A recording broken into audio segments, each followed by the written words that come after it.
Just how much better funded was Vindman than Nixon? Well, he raised more than $15 million. Nixon, less than $1 million. All right, up next, I want to talk about the recent victory of progressive insurgent Nixon in Florida.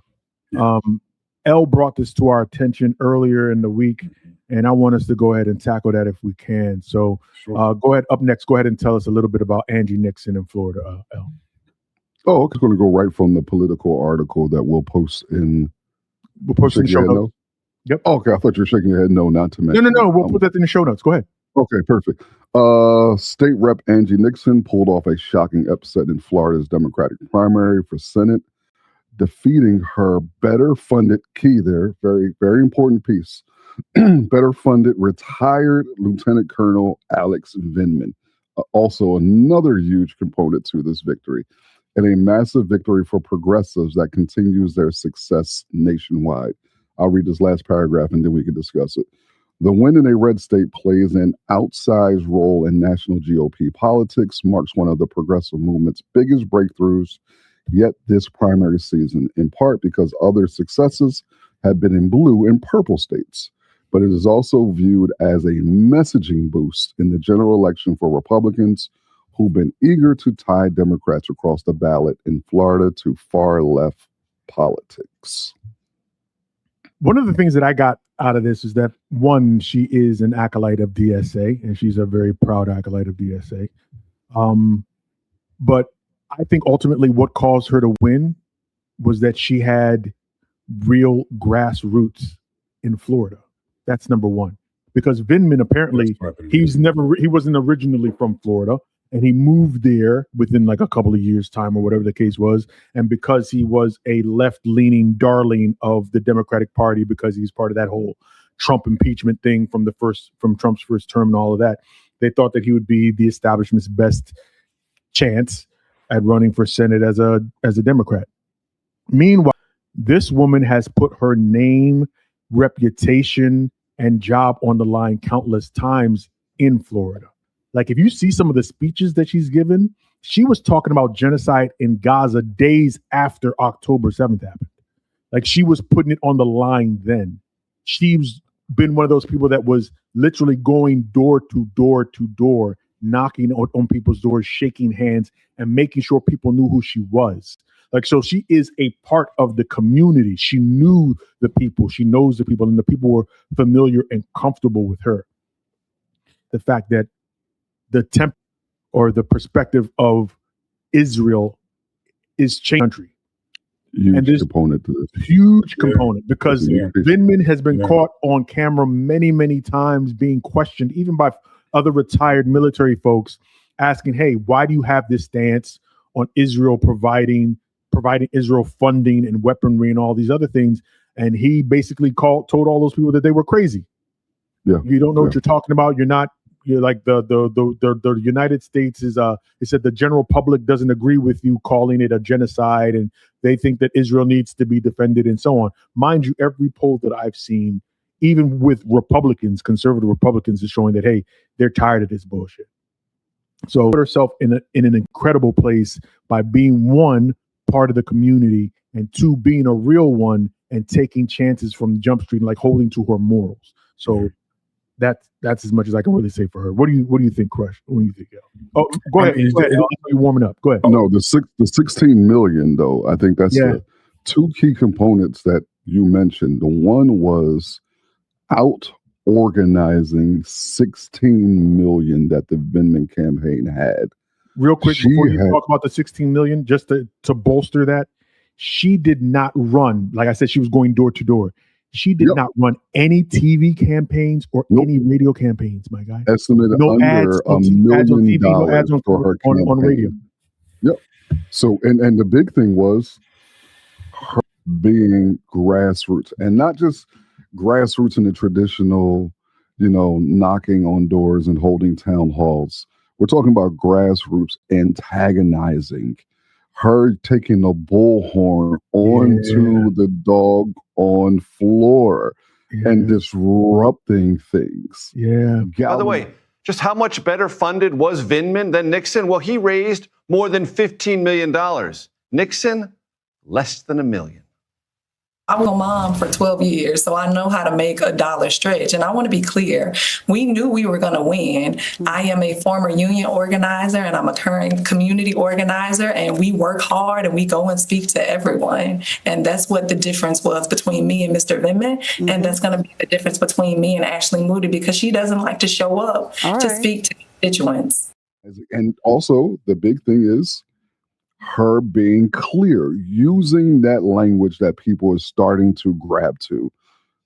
Free, free, free, free, free. Not, hey, you know, it'd really be good if we come up with some type of healthcare plan for everybody, but really narrowing it down and stating what needed to take place with that type of clarity. Yeah, was huge. Being consistent. One of the things that she's continuously, and every time I've heard her talk, she makes sure she's very clear about that, because they always challenge her about Israel. And she always says, I believe Israel has a right to exist the same way I believe anybody has a right to exist. What I do not believe is that we should be sending money over to another country to allow them to harm other people, especially a country that has universal health care, and we don't have universal health care, which is huge here. So she was tying everything back into one another, bro. And she was so consistent with her messaging. So I'm going to ask you guys the big question, because with Nixon winning, and I forget my girl's name here in DC, who's ultimately going to be the mayor, DSA mayor here in DC. Do you think that this is an insurgent for, and I use the term only because people are using it, far left candidates becoming the thing for the Democratic Party? It's a sign. It's definitely a strong sign, stronger than. That this is a social democratic win. Democracy and what I think we actually need in the form of Black radicalism have always had this kind of tension between them, right? It's always been this wrestling match there. So I applaud the win. I think the win is great. I think the win is necessary. I applaud and support what she's doing. I tend to believe that this is going to start a wave. What it's going to start a wave of? I think it's going to start a wave of organizing. I think it's going to start a wave of people being engaged locally and building up candidates.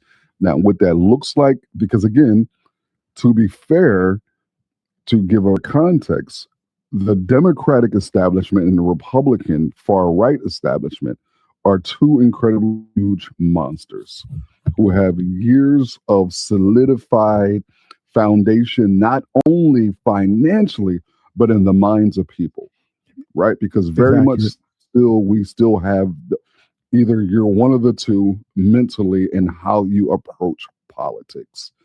What has to happen is, and beginning to happen, unfortunately, and I don't want to applaud what's taking place to the people in Gaza and Palestine, but what is people are seeing taking place with the loss of lives of men, women, and babies is have an effect. But the bigger effect they're starting to realize is that their tax dollars are going on paying for this, bro. So not only are the people dying, paying for this, bro. You're seeing reports about that all the time.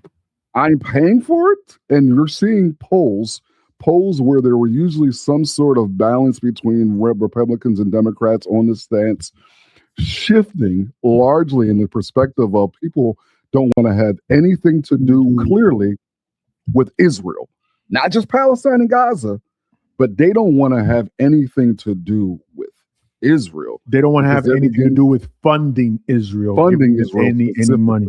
Yep. Funding Israel specifically. They are tired. Bro, especially as the U.S. debt crosses 40 trillion. I saw something the other day, and I've already been, since after October 7th of Palestine, I already knew what the recourse, or I believed I knew what the recourse would be, what the response was going to be. And I'm going to fuck it. I'm going to pat myself on the back. I know that I'm glad and sad that I'm glad you're on the right side of on the right side, because I saw it coming a mile away. One the other day that touched me and made me feel that there is a sea change really happening. They interviewed a 3-time Trump voter. One of these outlets was interviewing a 3-time Trump voter. And they were asked about Israel and sending money to Israel. And he was like, no, I don't want to do it anymore. And I think that it's a disgusting thing that we're sending money over there that we could be using here, and it's killing people. And he's like, the reporter asks him like, hey, so what do you mean it's killing people? Like, how did you come to this conclusion?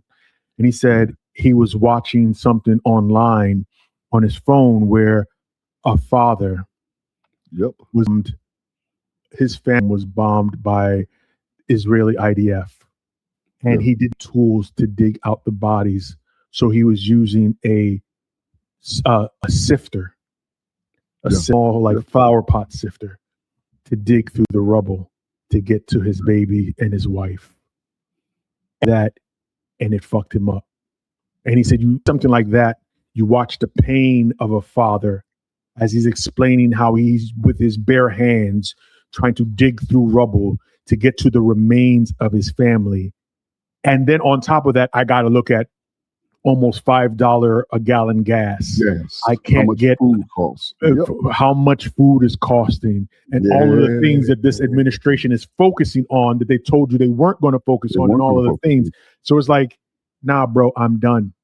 That's the one thing that's been making me feel at least a little bit better about this whole thing. I'm looking for folks to move on that, though. You know what I mean? When does it turn into activism and not just performative talking? Thing that is going to give me a sense of hope. I dig it. That when people, particularly, and I'm going to be real specific, when I begin to see white liberals shift to be more radical in their approach, instead of saying things like, it's sad, or I hate that it's happening, we shouldn't be doing that they actually move into a more, because I think that's the area. I have no hope. That's the real game change. The far right is going to ever shift and come closer to the left. I don't think. I think they're going to shift, but I think that the reasoning is. But are they going to shift the liberal? No, I don't.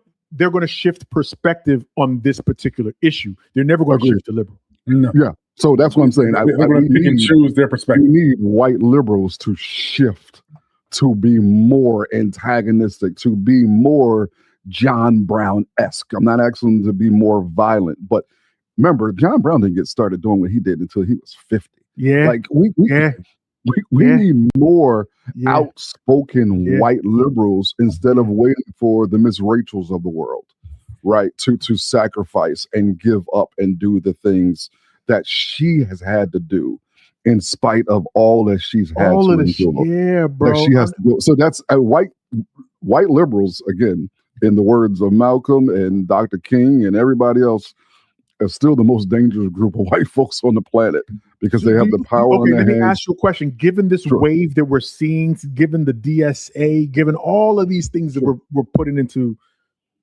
this pot right now, do you think that white liberals will ever break the shackles of wanting to continue the status quo? Because that they have a comfort in the status quo, regardless of whether or not that comfort means continuing racism, whether it means continuing to cut off their nose to spite their face just because things are comfortable. Do you think we're ever going to break that? I don't think we're ever going to get to that point. Like, I think black folks are moving from the stance of having white people as allies to having people as co-conspirators. Yes, there's a huge distinction between the two. We need accomplices. I need people who are going to do the things that black radicals have always done. Yep. I don't need you to allies more into racist books. Like, allies feels like a distant word. Yeah, like they're over there. Sure, it was needed at one time. My allies,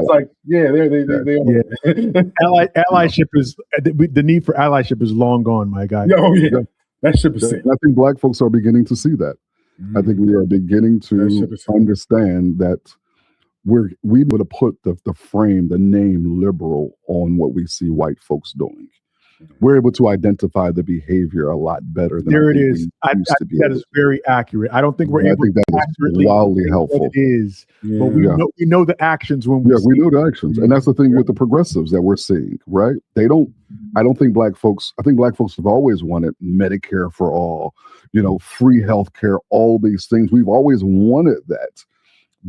The way left and socialism and communism has been demonized intentionally in this country, that we have learned that when we hear those words to run from them, to say, no, that's not what we need, because that's going to turn us into a communist or this or that. But I will And say, it's- I mean, the concepts have been, but I will say that these concepts have been definitely injected into our society a lot more in the past Oh, decade. God, yes. And Because of what we're seeing. there's a generation that are being raised with these phrases in their ears. that never heard it before. I think that's the thing right there. There are generations that are being raising a generation. Generations that are being raised watching old white men fuck shit up. Yeah. Oh, yeah. After a black man had their family, on vacations twice a year, money for my college, I got a car that, all of a sudden everything is ruined because all these white guys. Those kids noticed that shit. Not even just that, but the fact that now I think that there was a poll that came out, a recent poll that came out that said the majority of Gen Z, Gen Alpha, those kids in that age range, when they hear socialism or socialist, it doesn't carry a negative connotation. It doesn't have that negative weight anymore. The same way it used to with maybe our generation and those a little bit older or older. But think about the history books that we grew up on. Yep. Yeah. The Big Red Scare. Every villain back in the 80s and early 90s was either a Russian or somebody from the Middle East. But then it transitioned to Israelis. The way, listen, the propaganda has been masterful by these. It has. That's fair enough. It has been masterful. Well, you got to read, beloved. You got to read. Yes, there it is, my guy. I do remember the place Israel had in my religion class back in Catholic school too. Yeah. Speaking of reading, the first and third Tuesday of every month, you go over to our website. You can subscribe to our newsletter. You can get our blacklist and see all of the books that we talk about on the show. Speaking of reading, so make sure you do that and do yourself a favor so you can learn something.